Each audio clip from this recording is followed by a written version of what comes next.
5 రోజులు నోట్ల కష్టాలు 50 రోజులు మాత్రమే ఉంటాయని ప్రధాని మోడీ ప్రకటించిన తర్వాత ప్రజలు ఎప్పుడెప్పుడు ఈ సమస్య నుంచి బయటపడతామా అని ఎదురుచూస్తున్నారు. అయితే ఐటీ దాడుల్లో బయటపడుతున్న డబ్బులాగే కరెన్సీ కష్టాలు కూడా రోజురోజుకు పెరిగిపోతున్నాయే గానీ తగ్గడం లేదు.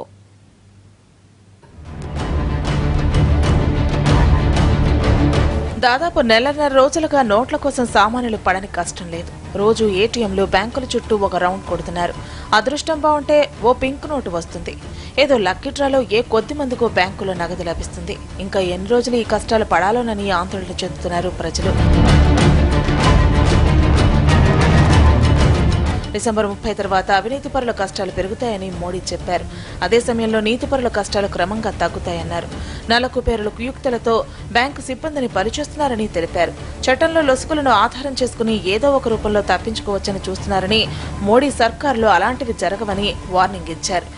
50 दिन के बाद ईमानदार लोगों की तकलीफ कम होना शुरू होगा. 50 दिन के बाद ईमानदार लोगों की तकलीफ कम होना शुरू होगा और बेईमानों की तकलीफ बढ़ना शुरू होगा. మరోవైపు దేశవ్యాప్తంగా ఈడీ, ఐటీ అధికారుల దాడులు కొనసాగుతున్నాయి. తాజా దాడుల్లో 430 కేజీల బంగారం, 80 కేజీల వెండి, 2.5 కోట్ల పాత నోట్లు, 12 లక్షల కొత్త నోట్లు పట్టుబడ్డాయి.